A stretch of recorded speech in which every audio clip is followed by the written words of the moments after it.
ኮሜዲያን እሸቱ ቢመቻችሁ ባይመቻችሁ እስኪ ይህንን ቪዲዮ ስሙት። ብዙ ነገር ትማሩበታላችሁ፣ ብዙ ነገር ትጠቀሙበታላችሁ ብዬ አስባለሁ። በዚህ ቪዲዮ ማጋራችሁ ምስክርነት ነው። ሰው ዶንኪ ቲዩብ በእኔ ህይወት ላይ ያደረገው ኢምፓክት፣ የህይወቴን አቅጣጫ የቀየረ ጉዳይ ምንድን ነበረ የሚለውን ምስክርነት ነው እዚህ ቪዲዮ ላይ የምናገረው። ይህንን ስል እሸቱ መለሰን በአካል እንኳን አይቼ አላውቅም። እሱም እኔን ከነመፈጠር ያገኘ ፕላስ ደግሞ የዶንኪ ቲዩብ ኢምፓክት ስል ብዙ ቪዲዮዎችን ብዙ ነገሩን ከነሱ ተከታታይ የራሱ አይደለም። እንደውም በዚህ ቪዲዮ ላይ ፎከስ የማደርገው ቤዚክሊ ከነሱ ቲዩብ ከዶንኪ ቲዩብ ህይወቴን የቀየሩት ሁለት ቪዲዮዎች እና እንዴት የህይወቴን አቅጣጫ እንደቀየሩት፣ እንዴት ተስፋ ከቆረጥኩበት አዲስ ተስፋ አግኝቼ ህይወቴን መስመር እንዳሲዝ እንደረዱኝ ነው ሼር የማደርጋችሁ። ሁለት ቪዲዮዎች ብቻ ናቸው ከዶንኪ ቲዩብ ያገዙኝ እያልኩ አይደለም። በጣም ብዙ ነገር ተምሬያለሁ ከነሱ። ከዶንኪ ቲዩብ ብቻ አይደለም ከሌሎችም ቻናሎቻቸው የዶንኪ አካዳሚ ላይ የተለቀቁ ነገሮች በጣም ብዙ የጠቀሙ ነገሮች አሉ። ግን በጣም ትልቅ ኢምፓክት ያላቸው በህይወቴ ውስጥ በቃ ኦልሞስት ተስፋ የሚያስቆርጡ ነገሮች በከበቡኝ ሰዓት ከዶንኪ ቲዩብ ያገኘሁት ጥበብና መነሳሳት እንዴት ወደ ተሻለ መንገድ ህይወቴን እንደመራልኝ ነው ሼር ማድረጋችሁ። ብዙ ሳላንዛዛባችሁ ቀጥታ ወደ ጉዳይ እንድገባ የዛሬ 1 ዓመት ከምናምን ታህሳስ 2017 ላይ ትንሽ ከበድ ያለ ሁኔታ ውስጥ ነበርኩ። ቤት ኪራይ የምከፍለው ነገር አልነበረኝም። ከዛ ወቅት ትንሽ ቀደም ብሎ ራሴን ችዬ ያው ስራ ሳይኖረኝ ቤት ተከራይቼ ወጥቼ ነበርና ቋሚ ስራ አልነበረኝም። ለጊዜው ትንሽ ኢንከም የማገኝበት ነገር ነበረ። ቤት ተከራይቼ ወጣሁና ያ ጊዜያዊ ለ2 ወር የሚቆይ ስራ ነበረ። ስራው አለቀ። ሌላ ስራ ከመጀመሪያ በፊት በግሌ አንዳንድ ስኪሎችን እማርና እነሱን ሞኔታይዝ ለማድረግ እሞክራለሁ። ኮፒራይቲንግ፣ ሰርች ኢንጂን ኦፕቲማይዜሽን ምናምን የሚባሉ ነገሮች እና ዘን በኦንላይን ሰዎችን ክላይንቶችን እየፈለግኩኝ በነፃ ነበረ ሰርቪስ የምሰጠው። በነፃ ሰርቪስ ስሰጣቸውና ሰርቪስም አትበሉት ገና ቢግነር ስለሆኑ ብዙ ነገር አላውቅም እየተማርኩ ነበረ የምሰራላቸው። ከዛ ሞኔታይዝ ለማድረግ ስሞክር እነሱ ፈቃደኛ ሳይሆኑ ይቀራሉ። ብዙ ጊዜ ፌል ያደርጋል። በዛ መሀል ደግሞ እኔ ቤት ኪራይ መክፈያ የለኝም።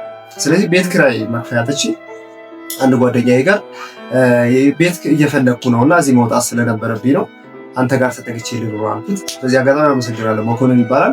እሺ ችግር የለውም አለኝ። እሱ ቤት ሄድኩኝ። እዛ ሄጄም ስራዎችን መፈለግ ጀመርኩኝ። ክላይንቶችን መፈለግ በዛ እስኪ ጀመርኩኝ። ግን በጭራሽ ማግኘት አልቻልኩም። ነገሮች እየተባባሱ ሄዱ። ባጭሩ በቃ የምበላበትን ነገር አጣሁ። በየቀኑ የሆነ በሰው ነገር ጠጥቼ ነው የምተኛው።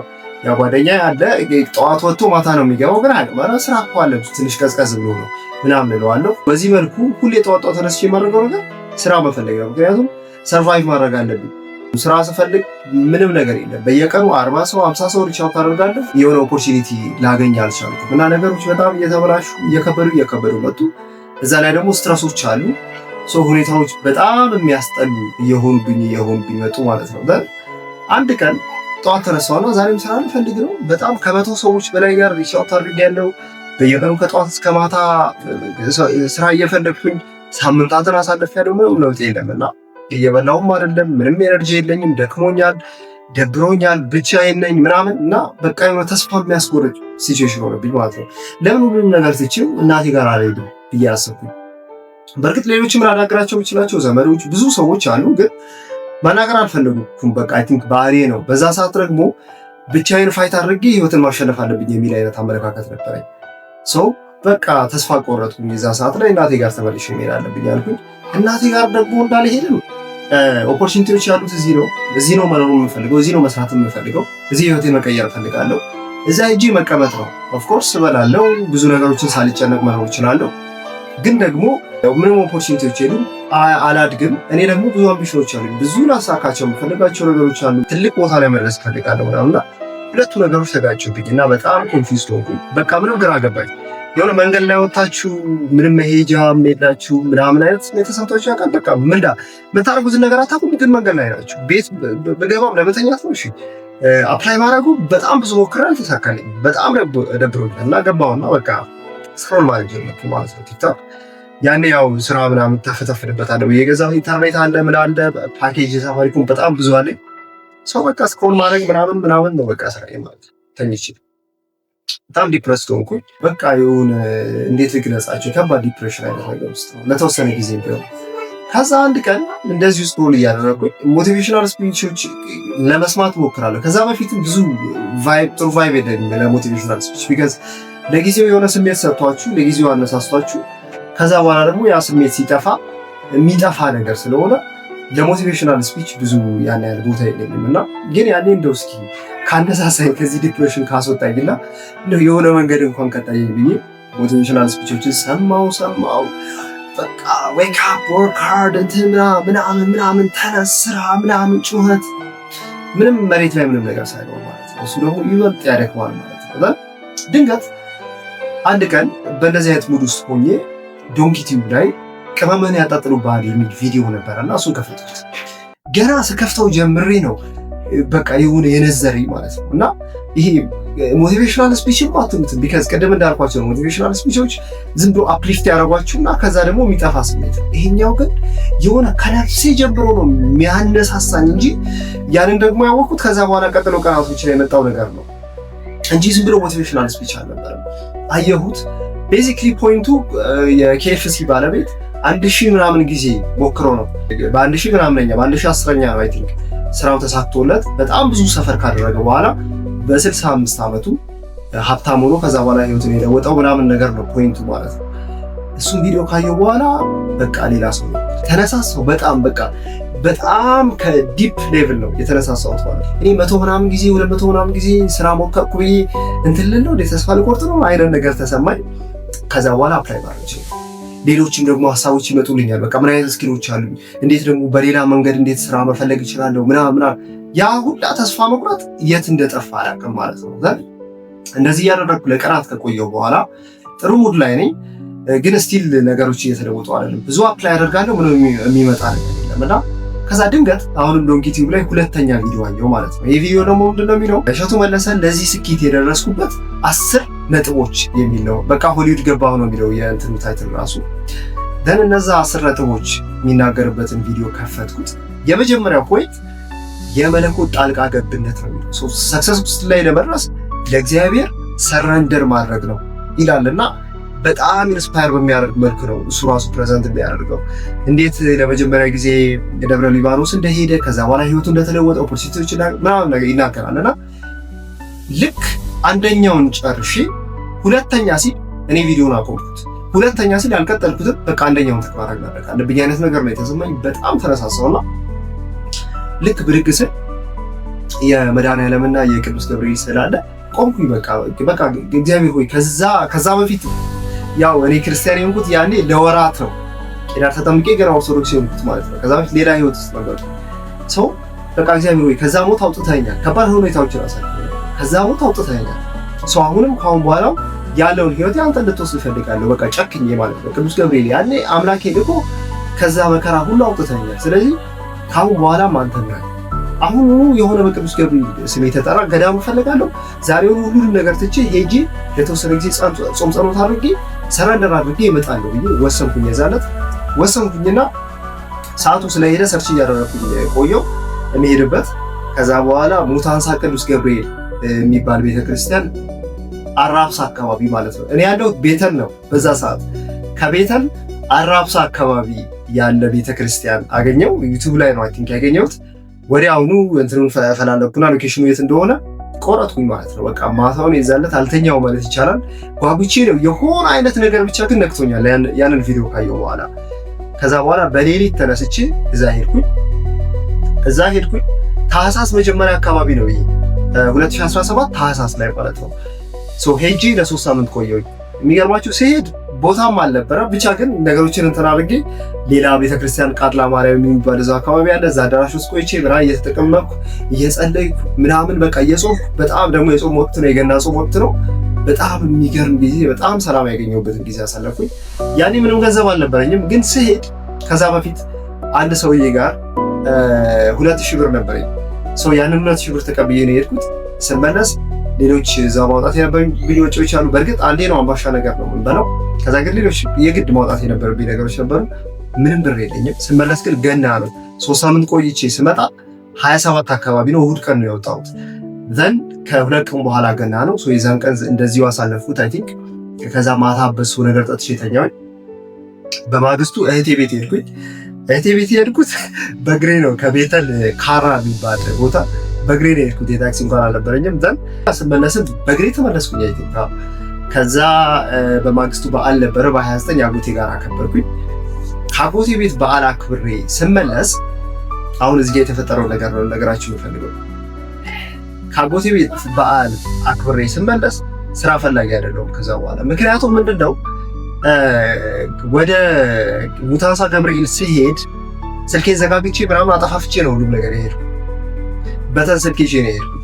የተመለስኩለት ግን በጣም የገጠመኝ አስደንጋጭ ነገር ምንድነው ቴሌግራም ኢንቦክሴ ሊፈነዳ ደርሷል። የስራ ኦፈሮች ማለት ነው። ላይክ በቃ በጣም ብዙ ሰዎች ኢንተርቪው ጠርቶኛል። ከዛ በፊት አፕላይ ሳደርግባቸው ምናምን የነበሩ በሙሉ ኢንተርቪው ጠርቶኛል እና ከልክ በዓሉ ካለፈው በኋላ በየቀኑ ስራ ኢንተርቪው ነው እና ደግሞ አፕላይ ያላረኩበት የለም። የሆነ ሰው አማራጭ ሲያጣ የሚያደርገውን አያውቅም። አይ ቲንክ ሴልስ እና ማርኬቲንግ፣ የተወሰነ ዲጂታል ማርኬቲንግ ላይ የተማርኳቸው ነገሮች ነበሩ። ሪል ስቴት ሴልስ ሁላ ሳይቀር እንግሊዝኛ ማስተማር ወራ በቃ አፕላይ ያላደረኩት አይነት ስራ የለም። ግን አብዛኞቹ ኢንተርቪው ያደረጉኝ በቃ በየቀኑ ኢንተርቪው ይደረጋሉ። ደግሞ ሁሉንም አልፋለሁ። የሆነ አይነት ኮንፊደንስ ሰጠኝ እሱ ራሱ መሰለኝ። ሁሉንም ማለት ኤክስፒሪየንስ የለኝም ግን በቃ ቶሎ ቶሎ እማራለሁ እላለሁ። ደን ኢንተርቪዎችን አልፋለሁ ማለት ነው። ሶ ሁለቱን መረጥኩ። ከነዛ ውስጥ ሁለቱን ስራ ጀመርኩ። አይገርማችሁም? ፓርት ታይም ነበሩ ኦንላይን እዛው ቤት ሆኜ የምሰራቸው። ሁለቱንም ስራ ጀመርኩኝ። ስራውን ጀምሬ ያ ወር እስኪያልቅ ድረስ ምንም ገንዘብ የለኝም ብያቸዋለሁ። ከእህቴ የተወሰነ ገንዘብ ተበደሬ ያንን ወር ጨረስኩት። ቀጣይ ወር ላይ ግን የራሴ ገንዘብ ተከፈለኝ። ከዛ ራሴን ችዬ ቆምኩኝ ማለት ነው። ሶ እዛ ፖይንት ላይ እግዚአብሔር የዶንኪ ቲዩብን ቪዲዮ ባይልክልኝና እዛው ተስፋ እንዳቆረጥኩ በቃ ሞስት ላይክሊ የወሰንኩት በቃ ተመልሼ እናቴ ጋር ሄጄ መተኛት ነበር። በጣም ከባድ ነበር የሚሆንብኝ። ያ ደግሞ ተመልሶ መምጣቱ ራሱ ትሮማ ነው የሚሆንብኝ። ቢካዝ ሞክሬው ቤት ተከራይቼ ምናምን በቃ ራሴን እንደ ቻልኩ አይነት ነገር ለሰው ኢምፕሬሽን ከሰጠው በኋላ ነው ነገሮች ፌል ያደረጉትና ተመልሼ ለመምጣት እንኳን የማልችልበት አይነት ሲቹዌሽን ነበር የሚሆነው። ግን እግዚአብሔር በዶንኪ ቲዩብ እነዛ ሁለት ቪዲዮዎች ምክንያት እኔን ተናግሮኝ ማድረግ ያለብኝን ነገር እንዳደርግ ጋይድ አድርጎኝ ራሴን ችዬ እንድቆም እግዚአብሔር ረድቶኛል። አሁን ምናልባት ስኬት ላይ አይደለሁም፣ ኦፍ ኮርስ ትልቅ ስኬት ላይ አይደለሁም፣ ግን ራሴን ችዬ እኖራለሁ። ከዛ ደግሞ በጣም ትልቅ ተስፋ ይታየኛል። አሁን የጀመርኳቸው እየሰራሁባቸው ያሉ ትልልቅ ፕላኖች አሉ። እግዚአብሔር እነዛ ነገሮችም ያሳካልኛል ብዬ አምናለሁ። ሶ ይሄ ብቻ አይደለም። ግን ብዙ ጊዜ ሲደክመኝ ራሱ የሆነ ሾው ላይ እንኳን ካላችሁ እስኪ ጤነኛ በጣም ጤነኛ የሆነ ኔጌቲቪቲ የሌለበት ወይ ደግሞ የሆነ የማይረባ ወሬ ሀሜት ምናምን የሌለበት ሾው የት ነው የምታገኙት? ዶንኪ ቲዩብ ላይ ነው። እዛ የአንድ ሰው ህይወት የሚለውን እንትን ላይ የሰማኋቸው የሰዎች ታሪክ ምን ያህል እንዳስተማሩኝ እንዳነጹኝ ይድናል የሚለው ፕሮግራማቸው በቃ በጣም ነው የሚገርሙት እና ያንን ሁሉ ነገር ያደረገልን ዶንኪ ቲዩብ ዛሬ አደጋ ላይ ነው ሊዘጋ ነው ምናምን የሚል ነገር ስሰማ በጣም ነው የከፋኝ። ኤኒዌይ እኔ ችዬ አሁን እነሱ እንደሚጠይቁት ሜምበርሺፕ ምናምን ነገር ጀምረዋል እየጠየቁ ነው። ግን ያንን ባረግም ደስ ይለኝ ነበረ። የሆነ ተጨባጭ የሆነ ነገር ባደርግ ደስ ይለኝ ነበረ። ግን ምናልባት ይህንን ቪዲዮ የምታዩ ሰዎች ካላችሁ እስኪ አስቡት። በህይወታችሁ የሆነ ሰዓት ላይ ዶንኪ ቲዩብ አላጽናናችሁ፣ አላበረታችሁ፣ ለመልካም ነገር አላነሳሳችሁ፣ አላስተማራችሁ፣ ሌላው ቢቀር አላሳቃችሁ፣ አላዝናናችሁ፣ የሆነ ነገር አላደረገላችሁ። የሆነ ሰው በቃ ዝቅ ሲል ዝቅ ማድረግ ነው የሚታየን። በቃ እሸቱ እንደዚህ እንትን ምናምን ብለው አሁን የሚያሽሟጠጡ ሰዎች አሉ። እኔ ልንገራችሁ እሸቱ መለሰ አሁን ያለበት ሙድ ላይ ስለሆነ ነው እንጂ ይሄ ጭንቀቱ ምናምን አሁን ያሉበት ሙድ ምንም ደስ የሚል ነገር አይደለም እንጂ የዛሬ 2 ዓመት የነበረው እሸቱ መለሰ ያ ማይንድ ሴት፣ ያ እውቀት፣ ያ ጥበብ፣ ያ ኔትወርክ፣ ያ የነበረው ውስጡ የነበረው ኤነርጂ ተመልሶ ሲመጣ እና ደግሞ አሁን በዚህ ዝቅታ ውስጥ ተምሮ ያለፈውን ነገር ሲጨምርበት እመኑኝ አሁን የሚያሽሟጥጡበት ሰዎች በሙሉ ያፍራሉ። እንደው ዶንኪ ቲዩብ እንኳን ቢቀርና ቢዘጋ ሰራተኞችን አሁን እንዳሉት ቢበትን ማለት ነው ዝም ብሎ ከመሬት ተነስተው እሸቱ መለሰ በጣም ትልቅ ሱፐርስታር መሆን ይችላል። ኦልሬዲ ያ ሁሉ ኤክስፒሪየንስ ኢምቦዲ አድርጎታል። የተወሰነ ዝቅ ሊል ይችላል። እኔ ግን በጣም የማምንበት ሰው ኢትዮጵያ ውስጥ በጣም ያበረታኝ ሰው ነው። ኦፍ ኮርስ ስህተት ሊሰራ ይችላል። ስህተት የማይሰራ ሰው የለም።